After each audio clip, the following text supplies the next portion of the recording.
Hi semua, I'm your financial girlfriend Alex. I am Jared, your financial boyfriend. Today we're going to talk about investing is a marathon, not a sprint. My first question is, what do you do as an investment advisor? So the role essentially, I'm sort of like a bridge between sales and investment. And investment sometimes would involve the foreign managers that go with. So sometimes it's just to digest investment outlook views into bite size and make it digestible to the investors. But if the sales take you to meet clients, then you also kind of be a bridge or an additional person in those meetings. Yeah. So what have you learned so far with long-term investing? It is a marathon, right? I mean, if you look at the portfolio, look at the market, I mean, in the longer term, right? Don't look at just the 3 years or 5 years, but look at 10 years, 15 years. It's always on the uptrend.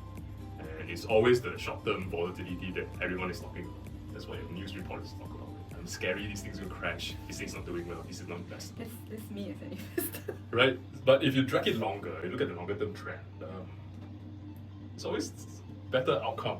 But what do we mean by longer-term trend? Longer-term trend means you have to be patient. I think you need to identify your investment objective. Not everyone can be a long-term investor. Oh. That would depend on your liquidity needs. When we look at long-term investing, especially when it comes to between like the sales and the consultant, long-term investing means also it's a long-term relationship, right? So I think trust is a very big, trust plays a very big role. So what is your view on the importance of trust between, even for yourself and the client? I think trust to a certain extent is, you have to build it up, right, over time, depending on what you say to the clients and how you build that trust. But more importantly is to be truthful to the clients. If the portfolio is not doing well, it's not doing well, right? If you need to do some changes to it, you have to do some changes to it. Although maybe you made a recommendation 2 weeks ago. Jared's opinion only. Personal opinion, not house view. Your personal view, if the RM speaks to a consultant or bring you along also, and this client is not really suited for you. They have maybe liquidity issues, maybe their risk tolerance is not suited for it. Should the RM be very honest about it? Short answer is yes. I think I've met clients that, let's say it's a 85 years old investor, and they say I have this bunch of money, I want to save it for some my grandkids and things, and I say allocate a portion. We can do the investment.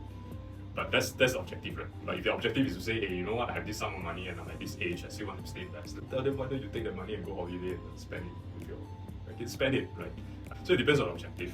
There will be a time where some investors has always been the FD savers. Right? Put money in FDs and I'm happy I can sleep at night, but suddenly put in unit trust fund, tomorrow is down 5% and they cannot sleep. So the moment you cannot sleep means that's not for you. The moment you cannot sleep means that's not for you. Diversification. We had a whole episode where Yongsheng talked about diversification also. What are the mistakes or the errors you see with regards to the word diversification? When you look at the portfolio and they maybe have like 4 or 5 funds in it, and it's all invested in the single country. Oh, okay, I get your point. Then, if the country didn't do that well, and all 4 or 5 funds is down, then you ask yourself, hey, but I bought 4 funds, it's diversified. But is it really though?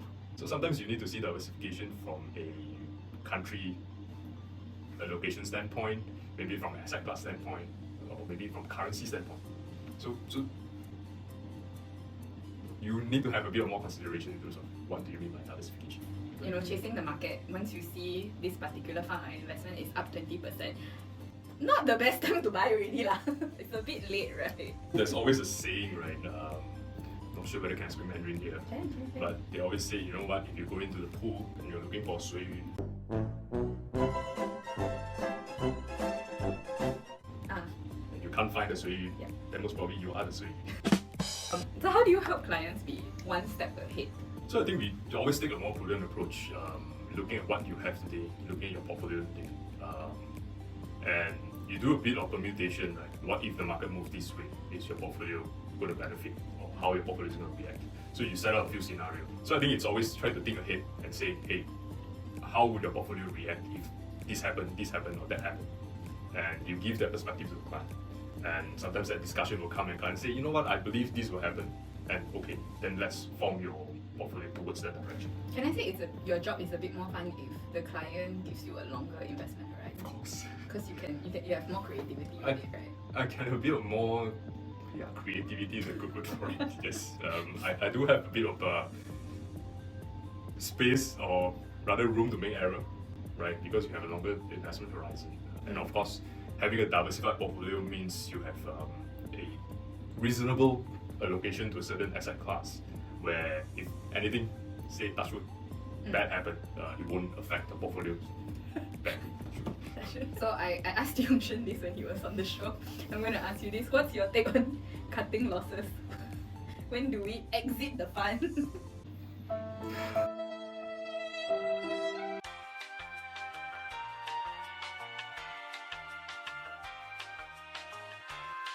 Cut loss can be very different for different person.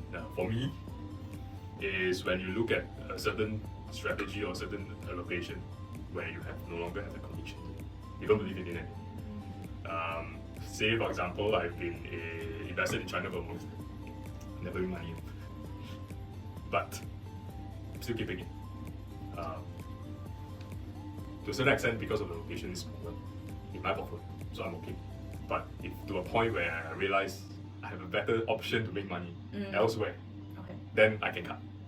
So it's not about losing money then we cut. It's about losing money and can they make you more money in the future, or today if you move it out to somewhere else you can make more money, then you should cut.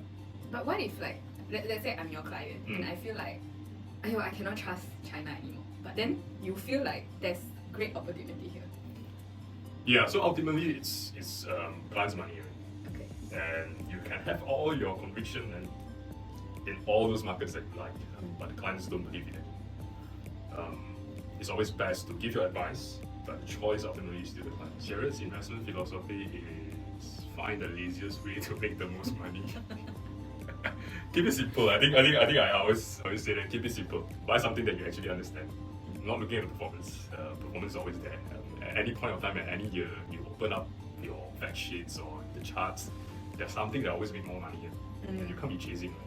I think there was someone that said about this. If you stand at a bus stop waiting for a bus, the bus eventually will come. But if you keep chasing the bus from bus stop to bus stop, you might never catch the bus.